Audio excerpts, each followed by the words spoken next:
Right, so let's get to meet you. Okay, my name is Odudu Ekpenyong Diok. I'm from Ikorofyong in Orowanam local government area of Akwa Ibom State. Yeah, I'm an HND holder in nautical science from Maritime Academy of Nigeria, and I'm also the CEO of Pabs Shoes and Leather Works today. Yeah. Okay, so when did you start and why did you start Palmsy Shoes? Okay, Pabs Shoes, I've been a creative person from childhood and going to a marine school, I didn't have the opportunity of, being creative because we all were taught about going to the sea. After school, go to sea. So, after school, the job couldn't come so quickly. So, traveling on the road, looking for a job, this kind of a job is really conversant in Lagos. So I was going for an interview in Lagos. So I involved in a very fatal accident that so many people died, almost took my life. So after coming out from that accident, I said to myself that, and I promised myself that I won't in my life go look for a job again. So I have to create a job for myself. So that is how I came up with which job could I learn.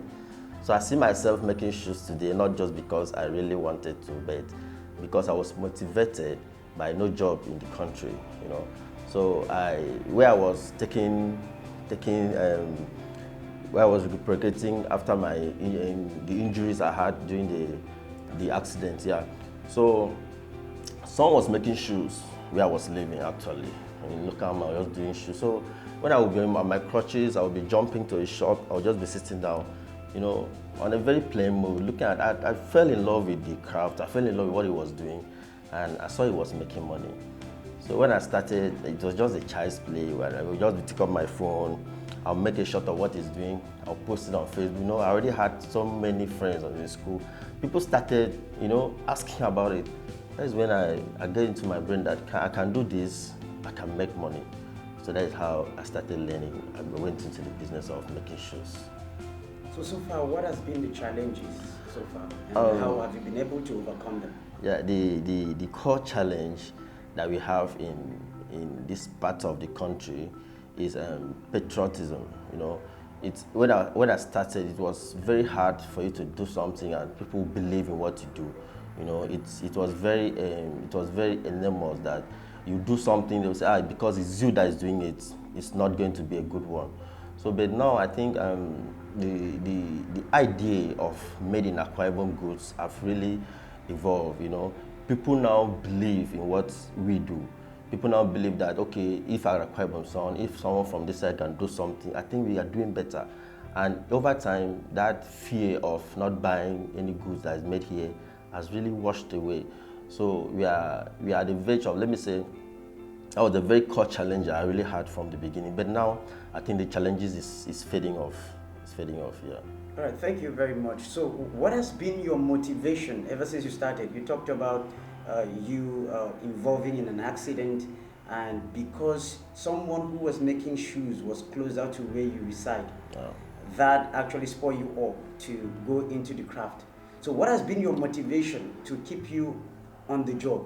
To be very sincere with you, if you look at the majority of Akwa Ibom youth today, they are doing one thing or the other. Some are doing the hairdressing, some have so many innovations.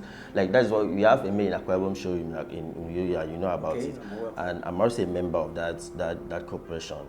So there have been a lot of motivations to Akwa Ibom people going to business, going to entrepreneurship, right from the state government, and we have so many programs, interventions from the state government that evolve, and giving out some loans like my entrepreneurship goals program, teaching people. So the motivation I have, it's a wild one that there's no job, and already today I'm creating job. So if I look at the people that that are relying on me every day, that is a big motivation for me, because I will not tomorrow I'll just shut down, so I'm not doing this thing. How about the people that are following me? How about the people that are looking up to me? How about the people that I pay? I also have people that work for me too. So these are my core motivations every day. Okay, that's a wonderful one. Thank you so very much. So what are your advices to young Nigerians out there who would want to strive to, maybe possibly they have finished school and all of that, and they are still at home, or maybe they have been thinking of what to do, but not actually making a move. What is your advice? My advice is just it's the world today. It's Nigeria today. Let me just start from where we are now. Nigeria today is not a place that someone will just want to sit down and look at the way let's say go and look for a job in the country. All of us know that there's no job. So I think my advice to every young Akwa Ibom people there is to just start something. Start a business. I started my business in my one room, that apartment I was staying. I didn't have a shop. I had just a machine outside my room, and I started with this. If I tell people today, I started with zero credit, zero normally in my capital. You know, it looks funny, but I really did. I only had an old machine that given to me by my mom. That was the only thing I had.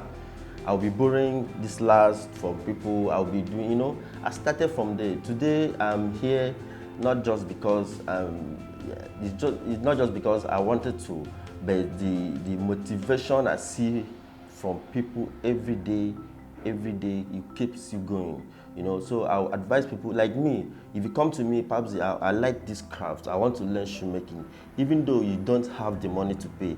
Like, as I'm talking to you, I have 3 people that are training under this in my company, you know, just for free. Just because of the strike action, they are students. After I said, okay, if you can, there's no school, there's no way of staying there. They came to me and said, okay, you can join up. You understand? They are still training. So when I see people say, I don't have money to go, and you can do something by yourself. So the advice is that don't just sit down and wait for the government jobs. Pick up something. Everybody has a little capacity of what he or she can produce with their hands. It's just for us to just sit out and look at what you can do for yourself. All right. So what's the future going to look like for Pamsy Shoes? Pamsy Shoes, it's always a bright future. Like today, see me in this place, like my showroom. It's something I couldn't have dreamed of 2 years ago. This is something I didn't dream of. We are barely a year now in this place, and I must tell you, this is my first open showroom that I've come up with. So I think next year will be better than this. As the years goes on, I see myself owning a shoemaking school one day in Akwa Ibom State. It's always been my dream. You come into a compound of the big school, talking about crafts. You go to it by making shoes, go here making caps, go here making clothes. You know. In a school. So this has always been my dream, and I know one day you shall walk up to my office and you see a Pamsy School of Shoemaking. You know, kind of, that is just my future dreams. All right. Thank you very much, Mr. Pamsy. Thank you. All right. That's how far we can go on the MOTIVATIONSPA Street series today. Now, we took tour into the Pamsy Shoes Company. And here we are. Schooling is important, but skill is a necessity for survival. Whatever you do, whatever you can find yourself doing, do it diligently.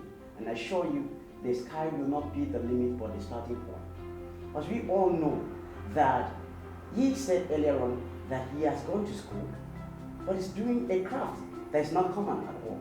So if you're watching out there, what motivates you? Why still sitting idle? What will give you opportunity or an urge over your peers is what you can do that brings value to the table. So get a skill and develop it.